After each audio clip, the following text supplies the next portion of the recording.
Alors, d'abord, je me présente, bien que Jean-Baptiste le fait en partie. Là, je travaille à la recherche au syndicat de la fonction publique et parapublique du Québec.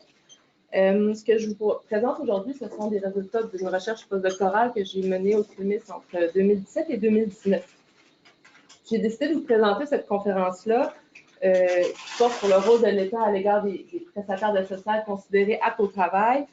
Puis là, je vous dis tout de suite que je vais parler des pratiques et des représentations des agents d'aide à l'emploi. J'emploie le féminin de façon générique parce que c'est un corps d'emploi qui est très massivement féminin, là, à peu près à 80%. Et j'ai décidé de partir de la notion d'aptitude au travail. Pourquoi parler d'aptitude au travail? C'est une notion qui est vraiment au cœur des transformations récentes de notre système d'aide sociale, qui est apparue comme notion juridique dans la réforme de la fin des années 80. Puis, à mon sens, l'ensemble des débats publics, politiques autour des réformes de l'aide sociale depuis quelques décennies ont reposé sur cette distinction-là qui serait fondamentale entre personnes dites aptes. Puis là, pour mémoire, je vous rappelle que le nom du programme qui a été instauré dans cette fameuse réforme-là des années 80 portait l'acronyme de APT. Donc, le programme, c'était Action positive pour le travail et l'emploi. Donc, cette distinction-là entre personnes aptes et inaptes, hein, puis là, maintenant, on parle de personnes avec des contraintes sévères à l'emploi et vraiment, disons, paradigmatique, là, si on peut s'exprimer comme ça.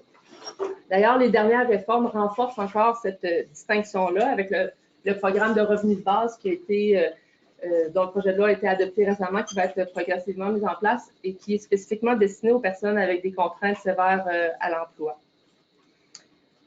Il est, pour ainsi dire, devenu presque impossible de nos jours d'aborder la question de notre système d'assistance sociale sans passer par cette mise au point-là qui va déterminer à quel degré de protection sociale les personnes sans emploi vont pouvoir prétendre.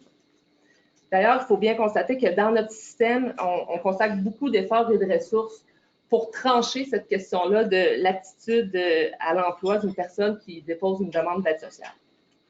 Donc, il me semble important de remettre en question la centralité de ce principe-là de l'aptitude au travail, non seulement parce que c'est un principe qui est inadéquat pour comprendre le rapport complexe que les individus entretiennent avec le travail et l'emploi. Hein. Ça a tendance à réifier ce rapport-là, qui est un rapport complexe et dynamique, mais aussi parce que ce critère-là en vient à façonner notre vision même de la réalité des personnes sans emploi, en oblitérant, d'une part, la réalité concrète du travail, puis en l'occurrence, dans les dernières décennies, on a affaire à un système d'emploi au bas de l'échelle qui est de plus en plus médiocre et de plus en plus précaire, et à oblitérer, d'autre part, aussi l'ensemble des dimensions de la vie d'une personne qui ne se limite pas, évidemment, à sa capacité ou non à occuper un emploi. Bref, je pense qu'il faut questionner la pertinence, la légitimité de ce critère-là et non seulement la précision ou la qualité des indicateurs choisis pour l'opérationnalité. Ça, c'est ma mise au point de départ. Ici, je vous ai mis un extrait justement de la loi sur la sécurité du revenu qui a été déposée en 88.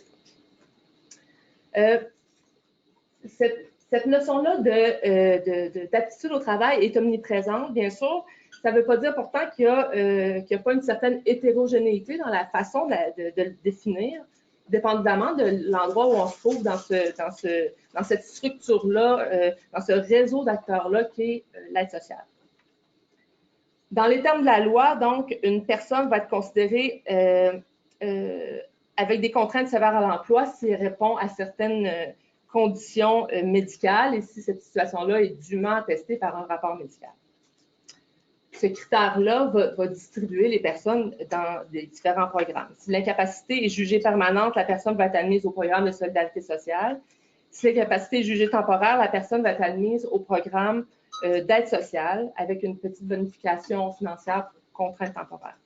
Ça, c'est les critères formels qui fondent l'accès, qui fondent le droit à un certain montant dans la loi. Donc, mais dans la bureaucratie comme telle, il y a d'autres critères qui viennent moduler la reconnaissance de l'aptitude à l'emploi. Au programme d'aide sociale, on pourrait dire que certaines personnes sont considérées plus aptes que d'autres.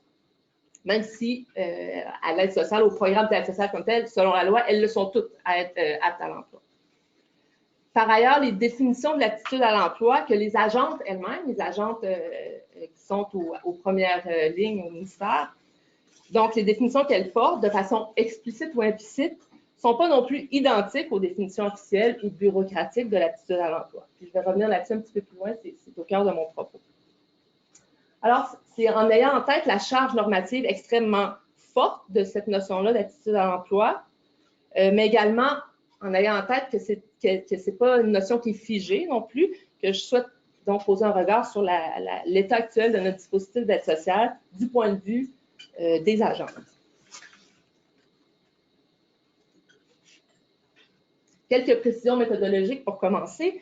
Je vous l'ai dit, ce que je vous présente aujourd'hui, c'est les résultats d'une recherche postdoctorale que j'ai menée au CREMIS. La recherche prenait pour prétexte, si on veut, l'implantation d'un nouveau programme d'activation, le programme Objectif Emploi, un programme obligatoire qui s'adresse aux personnes qui déposent pour la première fois une demande d'aide sociale et qui sont considérées sans contrainte à l'emploi. Ce programme-là a démarré en avril 2018 et à partir de ce moment-là, toutes les personnes qui répondent aux critères, donc qui déposent pour la première fois une demande d'aide sociale, qui sont considérées sans contrainte, rencontrent au moment du dépôt de leur demande ou très rapidement après une agente d'emploi qui va établir avec eux un plan d'intégration qui va comporter différentes activités. Dans le premier volet de ma recherche, j'ai rencontré des agents et des agentes d'aide socio-économique du ministère. Je les ai questionnés sur leur pratique et sur leur vision du programme.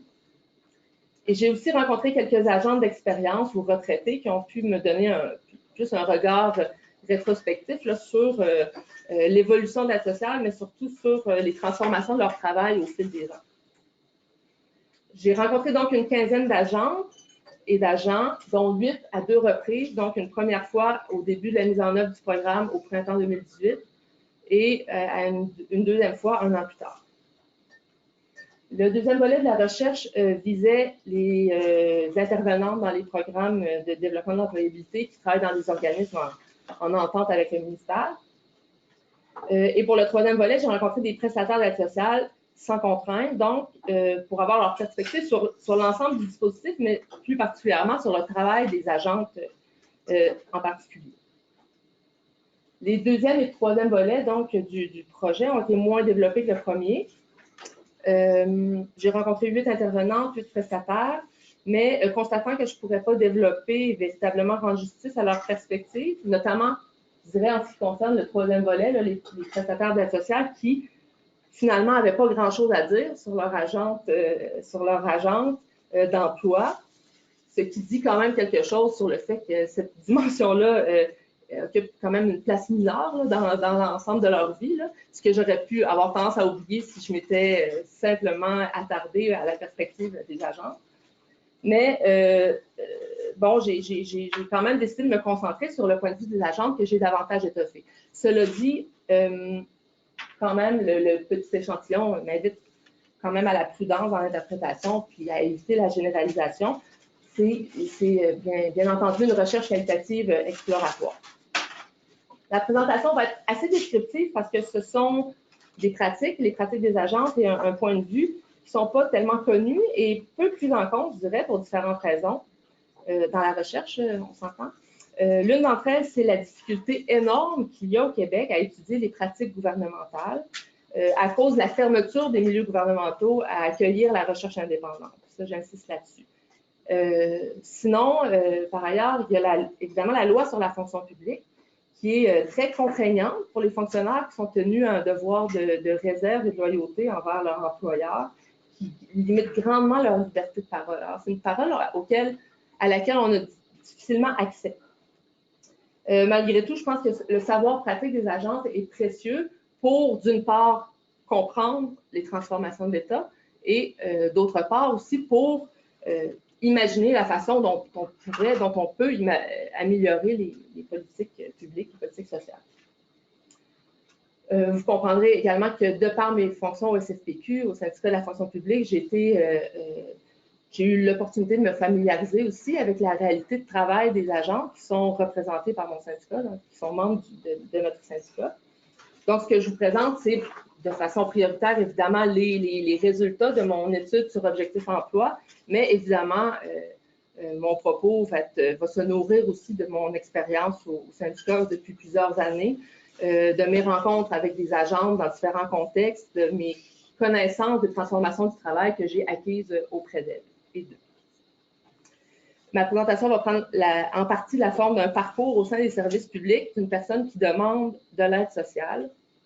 Puis évidemment, là, je ne le précise peut-être pas à chaque fois, mais je vais toujours parler des personnes qui sont considérées aptes au travail parce que, évidemment, il y a toute une catégorie de prestataires d'aide sociale qui ne sont pas concernés par mon propos. Donc, je vais m'attarder à deux séquences. La première, c'est le moment de la demande et de la première rencontre avec les services publics. Et le deuxième moment, c'est la prise en charge, en fait, les interventions qui vont se déployer dans le temps entre une agente et la personne prestataire d'aide sociale considérée sans contrainte. Puis je vais terminer sur quelques réflexions sur le sens du travail du point de vue des agents.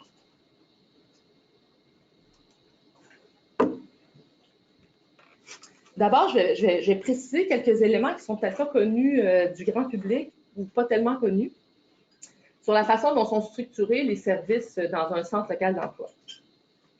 Il y a deux catégories d'agents dans les centres locaux d'emploi, bien que ce sont des agents dont le rôle est souvent confondu par les prestataires d'aide sociale.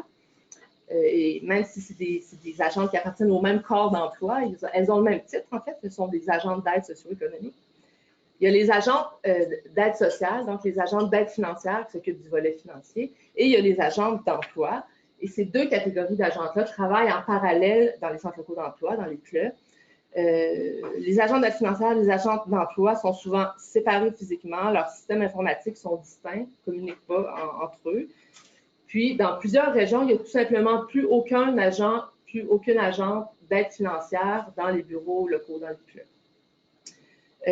Ces fonctions-là, les agents elles-mêmes ont été regroupés dans des centres administratifs régionalisés où le travail va être spécialisé en fonction des étapes, finalement, dans le processus d'admission.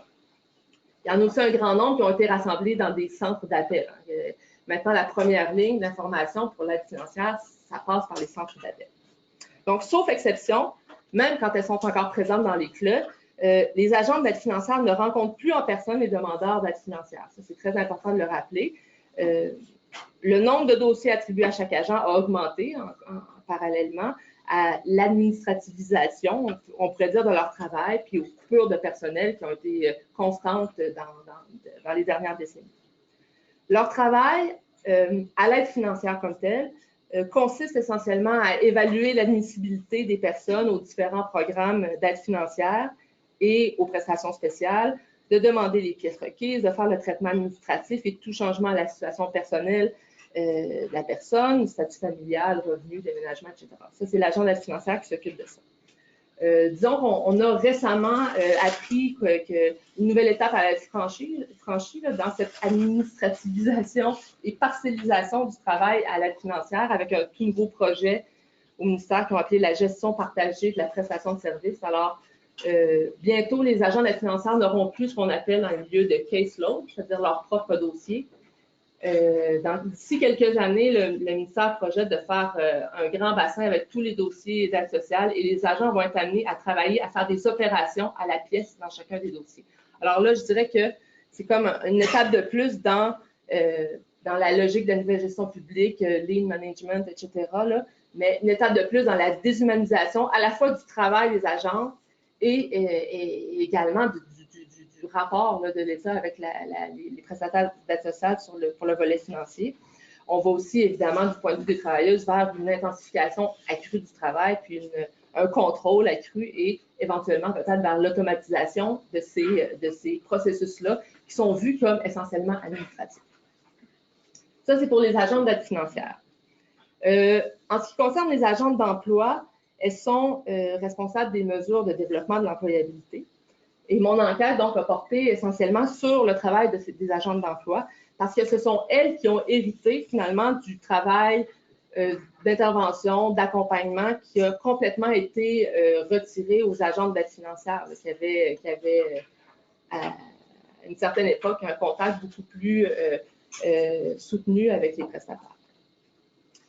Donc, cette configuration-là des services dans les CLE, accessibles dans les CLE, la disparition aussi des agents d'aide financière aux premières lignes, c'est en fait un aboutissement de la pénétration des politiques d'activation, de la logique de l'activation dans le dispositif physique organisationnel de l'aide sociale. Désormais, une personne qui vient demander de l'aide sociale, si elle est considérée sans contrainte, va rencontrer seulement et automatiquement un agent d'emploi. Il y a certaines exceptions. Là, dans certains CLE, on a préservé en partie d'autres façons de faire, mais grosso modo, c'est ça la situation, c'est ce qui s'en vient de plus en plus généralisé. On pourrait dire qu'au sein du dispositif de l'aide sociale, la fonction d'assistance financière de l'État est devenue invisible. En façade, là, il y a simplement une fonction d'activation, c'est-à-dire d'intégration au marché de l'emploi. C'est vraiment, à mon sens, un trait saillant là, de la néolibéralisation de l'aide sociale. Donc, premier point sur lequel je vais insister, c'est cette substitution de l'aide sociale par l'aide à l'emploi.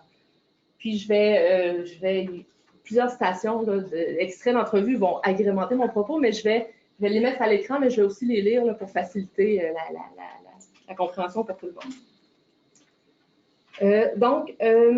Pour une agent d'expérience comme Jocelyne que j'ai rencontrée, les conséquences de la perte du contact humain entre le fonctionnaire et la personne qui demande l'aide sociale sont tangibles. Et je la cite.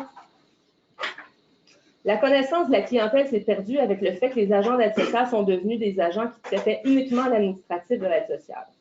Puis quand je dis la connaissance de la clientèle, je ne dis pas juste le nom M. Joe Blow. Là. Tout ce qui entoure ça, le fait de te retrouver dans cette situation-là, ils n'ont plus le contact avec ça. Fait qu'ils deviennent insensibles à un moment donné, je pense. Ou en tout cas moins enclins à développer, à aider davantage. Moi, j'ai le sentiment qu'on les a abandonnés, les gens de l'aide sociale éloignés du marché du travail. On les a parqués dans un traitement administratif.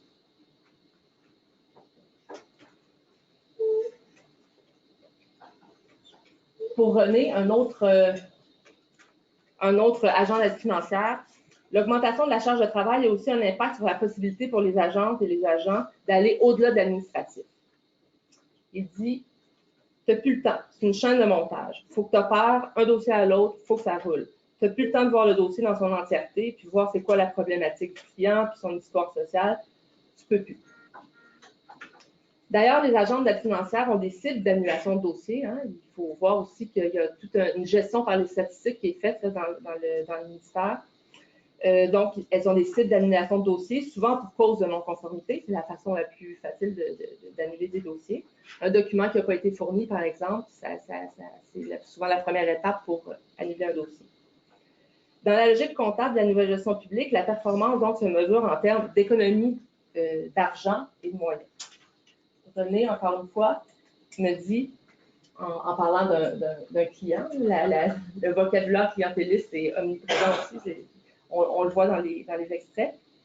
Je l'appelle, je lui demande tel document, je lui donne 10 jours, je lui envoie une demande de document par la poste. Si dans 10 jours, j'ai rien reçu, ben, j'annule le dossier. Au moment d'implanter la réforme administrative qui a éliminé la rencontre initiale avec un ou une agente d'aide financière, puis qui l'a remplacé par un traitement administratif, le ministère affirmait que ce serait dorénavant les agents d'emploi qui se chargeraient de l'accompagnement. Évidemment, elles n'ont pas le mandat ni les connaissances pour jouer le rôle de l'agent d'aide financière.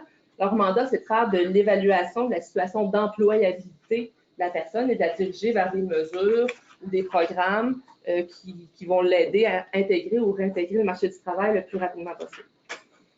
Les agents d'emploi dans les CLE ne rencontrent pas seulement des prestataires d'aide sociale, elles rencontrent des gens dans toutes sortes de situations, mais elles ne rencontrent pas non plus tous les prestataires d'aide sociale. Oups.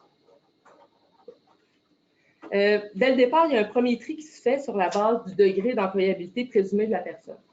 Donc, plus son employabilité est jugée bonne, c'est-à-dire plus la personne va être considérée proche du marché du travail, plus elle va être ciblée par les services publics d'emploi. Je pense que je suis allée trop loin.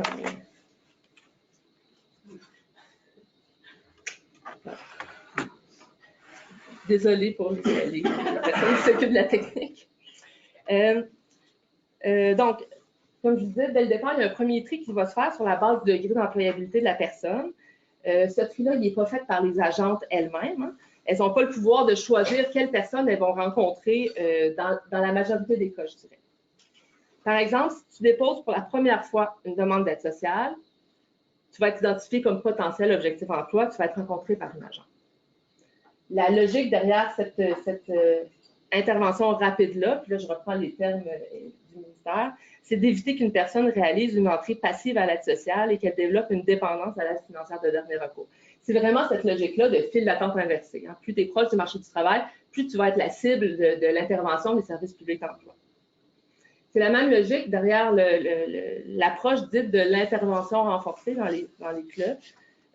Les personnes visées par les services publics d'emploi, puis là, si on exclut les objectifs emploi comme tels, vont être visées soit à leur arrivée à l'aide sociale ou soit si elles sont déjà à l'aide sociale selon le calcul de leur indice d'employabilité.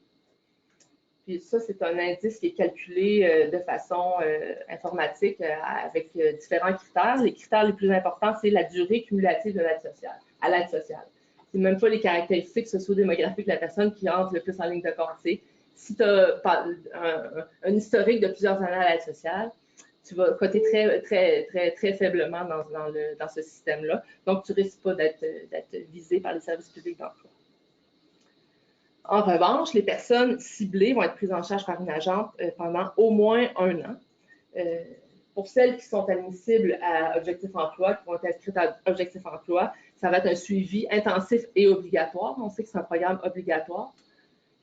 Puis pour les personnes qui ne sont pas visées par Objectif Emploi, parce que peut-être ce n'était pas la première demande d'aide sociale qu'elles présentaient, ces personnes-là vont être ciblées par intervention renforcée. Elles vont quand même être suivies pendant 1 an, mais il n'y aura pas le caractère obligatoire qui est prévu par la loi. Elles vont être donc convoquées de façon régulière pour se faire offrir des mesures et des services. Donc, pour résumer, parmi toutes les personnes jugées sans contrainte à l'emploi par défaut, parce qu'elles sont admissibles au programme d'aide sociale, il y a un autre test, si on peut dire, d'aptitude à l'emploi, un test bureaucratique qui va créer une nouvelle catégorie, ceux et celles qui ont le petit chèque, là, qui sont considérés aptes au travail, mais qui ne seront pas visés par les services d'emploi. Ce sont eux que Jocelyne, tout à l'heure, disait que l'État a abandonnés, les personnes dites éloignées du marché du travail. Ces gens-là ont de grandes chances de jamais voir le visage d'un ou d'une représentante de l'État. Ils sont vraiment, ils tombent dans les craques. Donc, les agents vivent des frustrations par rapport à ce système-là de ciblage sur lequel elles n'ont pas vraiment de prise. Pour revenir à la notion d'aptitude au travail, en fait, les agents expriment leur insatisfaction par rapport à ce tri-là administratif qui ne prend pas en compte toutes les dimensions de la réalité d'une personne. Même si, globalement, elles reconnaissent la légitimité d'intervenir plus rapidement auprès des personnes jugées plus proches du marché du travail, mais c'est sur la rigidité, si on veut, de ce tri administratif-là qu'elles vont buter. Comme l'exprime Joanne, il y a un médecin de famille qui m'avait mis « pas de contrainte pour l'emploi à un client ». Moi, je suis en employabilité, puis je sais que cette personne-là n'est pas employable. Mais lui, le médecin, il a sa vision de « je ne veux pas lui nuire, pauvre petit, je ne veux pas qu'il ne travaille pas ». Non, c'est parce qu'il ne peut pas travailler pour l'instant. Puis pendant que tu l'obliges à être avec mes affaires à moi, en employabilité, moi, je suis gossante, puis lui, il n'a pas d'argent de plus. Fait que donne-lui donc sa contrainte. Il y en a énormément, je te dis. Ça, évidemment, ça fait écho aussi aux travaux qui ont été menés par Nadia Gigal, sauf Rémis, sur tous les enjeux entourant la reconnaissance d'une contrainte ou pas. Elle dit aussi, si on avait au moins un mini-pouvoir de dire qu'on exclut du monde vraiment, vraiment poqué, mais là, il faudrait qu'ils mettent des balises claires du genre, c'est quoi quelqu'un de vraiment, vraiment poqué? Parce que même en santé mentale, il y a du monde qui ne vont pas bien à nos yeux, que leur propre médecin, psychiatre, psychologue nous réfèrent pour de l'aide à la recherche d'emploi. Parce qu'ils veulent les mettre en action. Mais des fois, ça ne marche pas. Donc, les agents ont des stratégies pour exclure certaines personnes des démarches d'emploi, mais la possibilité de le faire dépend énormément de la gestion locale. Par exemple, Joanne, encore une fois, va expliquer que la pratique en vigueur dans son club, c'est d'inscrire au dossier empêchement au cheminement. Ça va faire en sorte que la personne va être exclue des listes là, de convocation, elle va être laissée tranquille pendant un certain temps. Nadia, à l'inverse, dans un autre club, explique que les agents n'ont pas ce pouvoir-là chez eux. Elle dit, si je ferme le dossier et que j'écris cette personne-là n'est pas employable pour telle raison, à moins qu'elle ait un certificat médical, ils vont la remettre dans la liste encore, puis ils vont me dire non, il faut que tu recommences, il faut que tu continues à la convoquer. Puis surtout qu'on peut bien l'écrire, on peut bien le dire, écoute, la personne elle prend soin de son mari qui est schizophrène. Oui, mais c'est pas elle qui a une contrainte, c'est son mari. Oui, mais elle en prend soin. Il faut un billet du médecin qui dit qu'elle ne peut pas travailler parce qu'elle prend soin de son mari. Mais ça dépend du chef d'équipe, tu comprends.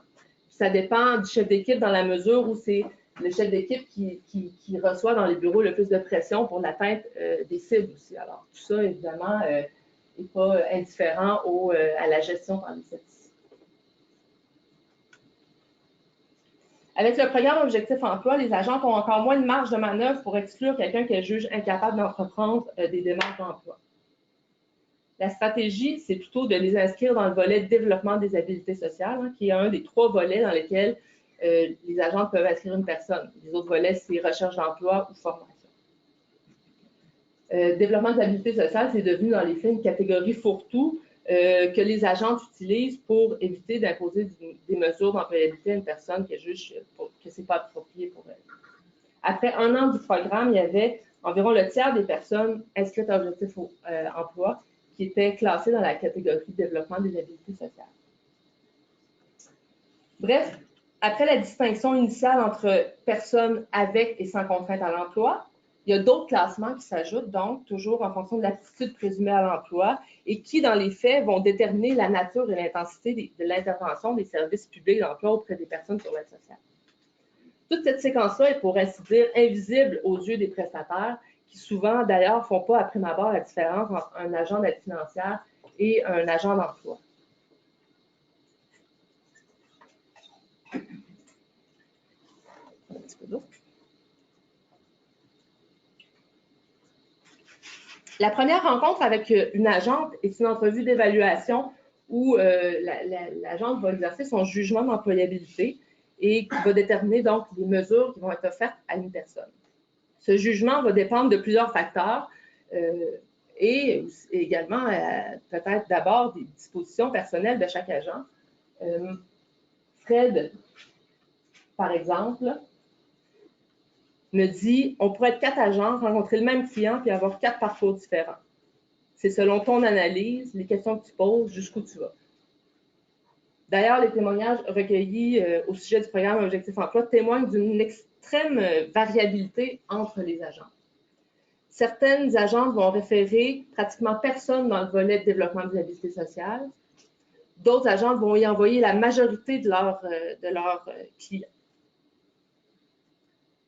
Mais les agents ont un manuel de référence qui les guide dans cette évaluation-là. Ce manuel-là, même si elles ont beaucoup de liberté, là, comme je vous explique, là, pour déterminer le profil d'une personne.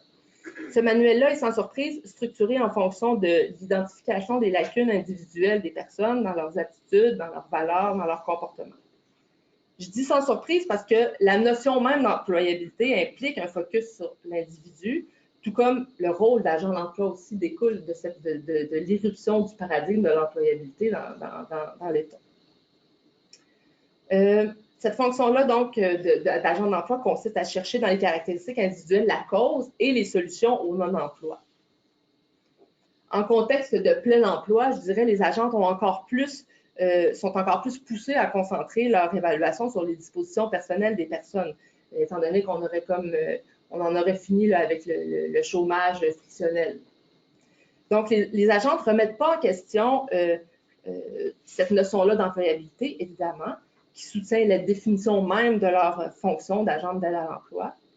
Mais ça ne veut pas dire qu'elles n'ont pas conscience, par contre, de l'insuffisance de cette perspective-là, individualisante, de l'employabilité.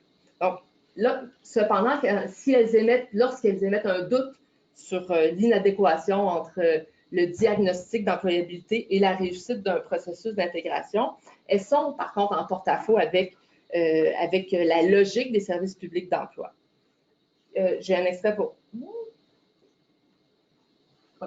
Alors ici, j'ai un extrait de Karine qui nous explique une situation où elle aurait dû, en fait, inscrire une personne sur une mesure, même si elle considérait que ce n'était pas ce dont cette personne-là avait besoin. Elle m'explique, il aurait fallu, mettons, que je l'envoie avec un organisme Mais ce n'est pas des problèmes avec ses outils de recherche d'emploi, c'est vraiment son milieu qui est difficile pour intégrer un emploi durable. Je ne voulais pas l'envoyer vers quelque chose par obligation puis que ce n'est pas ce qui lui convient. C'est sûr que j'avais des fois des collègues qui me disaient « ben là, ta cliente, à la limite, elle pourrait se trouver un emploi.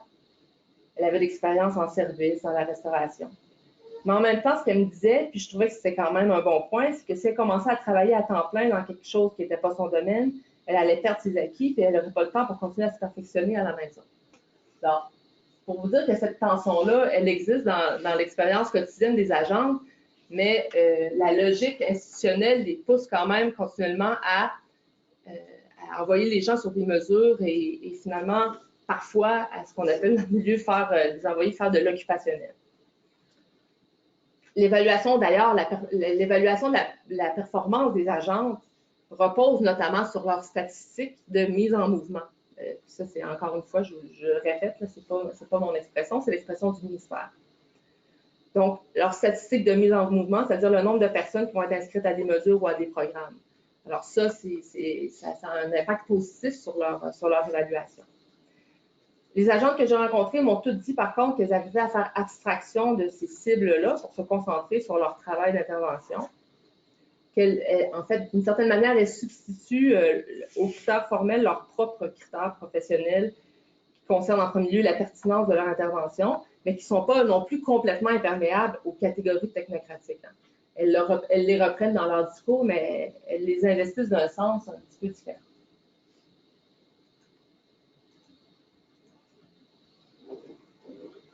Sur la question de la marge de manœuvre du pouvoir discrétionnaire des agents de l'emploi, pour les agents que j'ai rencontrés, d'une part, il y a l'aide financière, c'est noir ou blanc, puis d'autre part, l'aide à l'emploi, pour reprendre les termes d'une agente que j'ai rencontrée, c'est toutes les nuances de gris. À l'intérieur des critères d'admissibilité, elles ont le pouvoir d'accorder ou de refuser l'accès à une mesure et l'allocation qui va avec. Par exemple, refuser une formation à une personne qui a manqué d'assiduité dans le passé. Par exemple, fermer les yeux sur les absences d'une personne qui, si on juge qu'elle a de bonnes raisons ou qu'elle a démontré une volonté de corriger son comportement. En fonction de leur perception de la situation, donc, mais également en fonction de l'organisation du travail et des impacts bureaucratiques de leurs actions, parce que, par exemple, j'ai un extrait ici. Ah, non. Alors, quand on parle de pouvoir discrétionnaire, j'ai repris la définition de Vincent Dubois. Il y a un petit... Donc, quand on parle de pouvoir discrétionnaire, on parle de le pouvoir reconnu de l'administration d'agir en se fondant sur sa propre appréciation, au-delà donc d'une simple application des règles, mais en restant néanmoins dans un cadre légal. Et l'intérêt ici, bon, c'est de voir de quelle manière même les agents donc administratifs, même dans des positions subalternes, ont le pouvoir de décider, et pas seulement d'appliquer de façon mécanique les politiques qui sont décidées en haut. Donc ça, c'est comme un peu un postulat de base de toute la littérature sur les street level bureaucrats, mais malgré, disons, toutes les réformes managériales et le contrôle accru exercé sur les agents, il faut quand même réaliser que les agents d'emploi, notamment, que j'ai utilisés, ont conservé donc une marge discrétionnaire qui s'applique donc essentiellement au fait de permettre l'admission à un programme et aux allocations qui vont avec. Donc,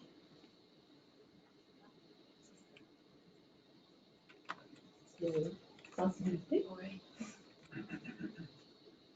Non. Vous voyez, là, il y a un...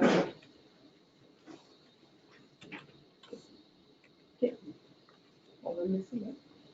D'accord. Donc, Fred m'expliquait, je vous disais tout à l'heure, la façon dont l'organisation aussi a un impact sur la façon d'exercer ce pouvoir discrétionnaire-là. Fred m'expliquait, par exemple, qu'il préférait, dans son cas, fermer les yeux sur certains manquements parce qu'en mettant la personne sur une mesure ou à l'école, ben, ça lui évite d'avoir à recommencer tout le processus avec elle et toute la lourdeur administrative de ce que ça implique, parce qu'il faut voir, puis c'est quelque chose que les agents dénoncent beaucoup, c'est qu'avec les années, leur travail est de plus en plus administratif et toutes les procédures sont de plus en plus lourdes. Avec le programme Objectif Emploi, ça atteint des sommets, même des sommets d'absurdité dans certains cas. Donc, Donc, les agents vont user de leur pouvoir discrétionnaire pour, en fonction en fait, de leur perception de la bonne volonté des prestataires. La bonne volonté des prestataires, c'est celle des personnes qui, à la base, ont une réelle, de leur point de vue, ont une réelle aptitude au travail. Je reviens à cette notion-là qui structure vraiment leur exercice du pouvoir discrétionnaire. C'est-à-dire que selon leur point de vue, et indépendamment jusqu'à un certain point du classement de la personne dans le programme d'aide sociale ou son indice d'employabilité, donc elles vont, ça va être leur expérience et leur jugement qui va leur permettre, de leur point de vue, donc d'identifier dans le face-à-face si une personne est réellement apte à l'emploi ou pas. Alors, il y a une espèce d'éthique pratique qui se dessine, qui consiste à ne pas accabler les personnes qui ne sont pas vraiment en mesure d'entreprendre des démarches, en leur évitant notamment des sanctions dans le cadre d'objectifs emploi, donc en les mettant par exemple sur le volet développement des habiletés sociales. Mais à l'inverse, par contre, leur autorité va s'exercer sur des personnes qui, selon elles, sont aptes, mais qui ne font pas les efforts requis pour se mobiliser. Mobiliser, c'est aussi une expression dans les procédures des agents. Au quotidien, là, je débouche sur la question du sens du travail hein, que les agents portent au quotidien. Donc, les agents vont s'inscrire dans différents registres pour prendre des décisions, donc pour user de ce pouvoir discrétionnaire-là qui va avoir un impact sur la vie des personnes, mais aussi pour donner un sens à leur pratique. Là, je vais vous présenter dans le fond 3 différentes logiques que je conçois qui sont en tension les unes avec les autres à différents degrés selon les agents, mais qui sont présentes en fait dans tous les témoignages que j'ai recueillis. Des rationalités, en fait, des logiques auxquelles les agents adhèrent pour composer leur posture face à leur travail, que j'ai appelé ailleurs leur ethos professionnel, mais dont l'équilibre est toujours précaire et toujours à refaire, surtout dans un contexte de contrôle managérial.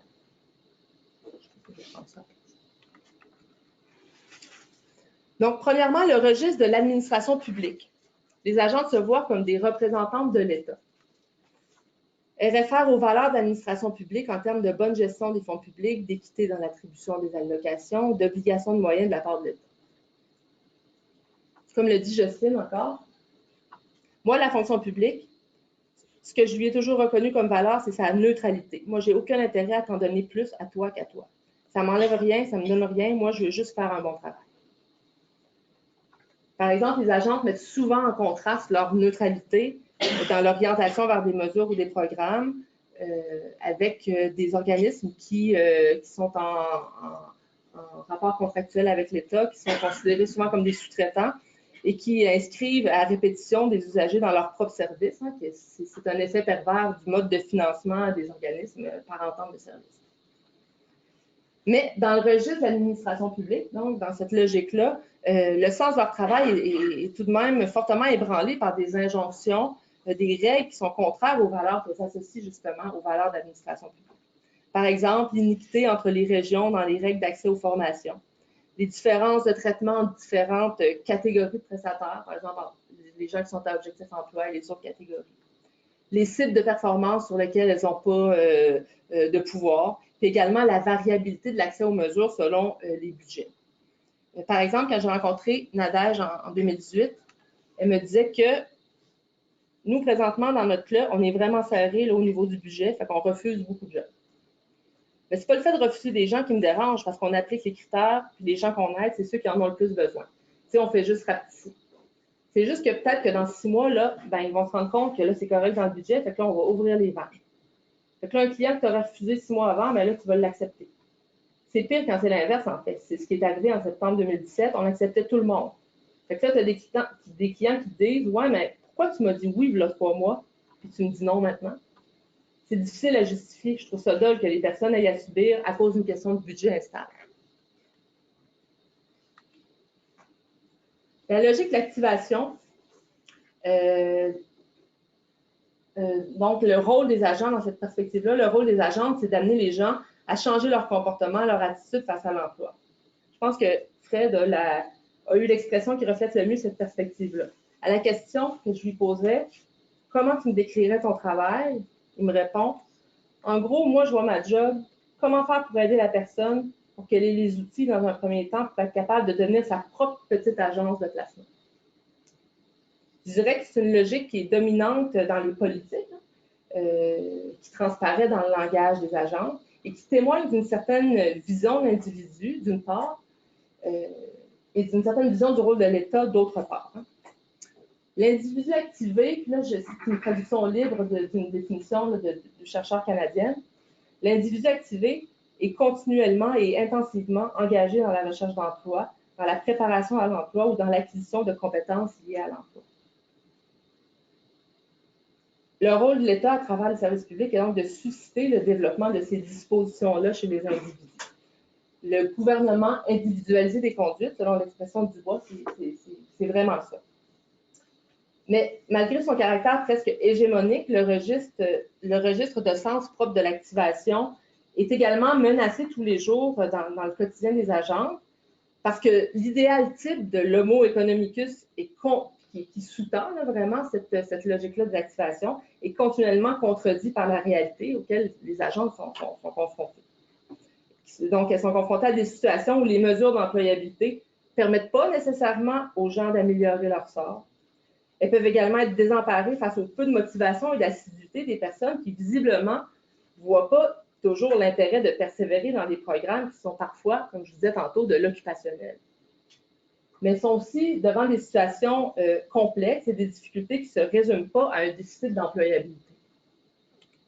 D'où le troisième registre dont je vais vous parler, le registre du travail social. Une chose à noter, c'est que la plupart des agentes et des agents que j'ai rencontrés, là, il y a peut-être un effet d'échantillon, mais quand même, c'est remarquable. La plupart se définissent comme des intervenantes.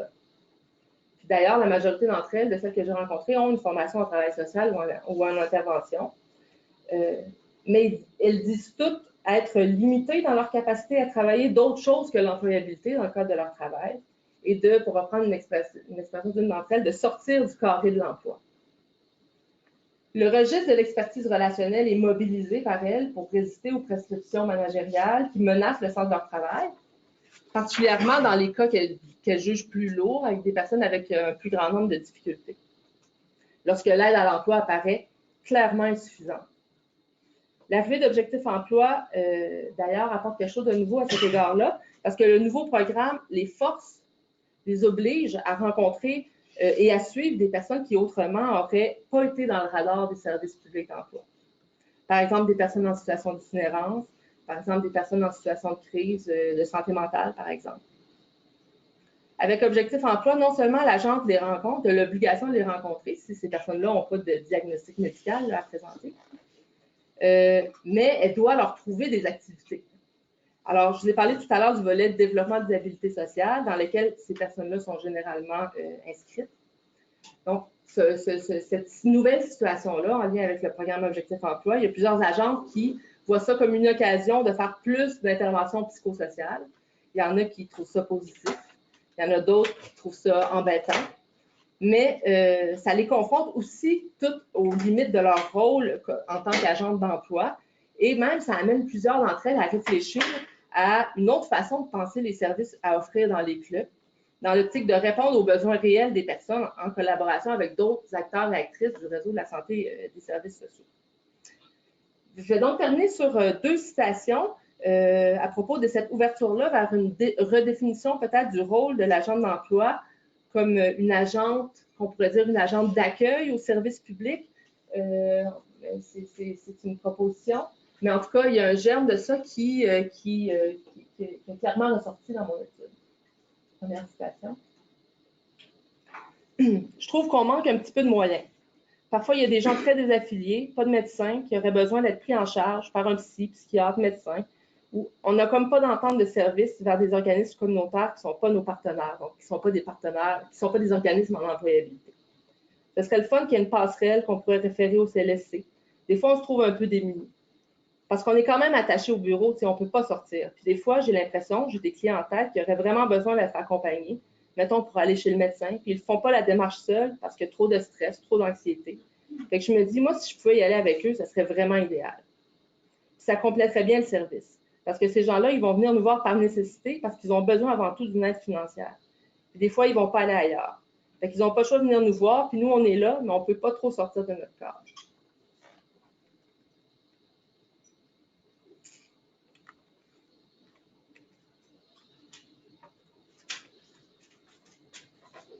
Dernière citation d'Alexandra, je crois.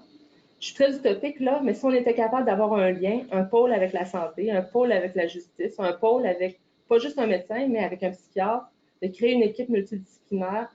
Mais tu sais, ça c'est difficile parce que même l'aide sociale, on a de la misère à avoir nos réponses. Es-tu accepté ou non? Pourtant, c'est tellement simple.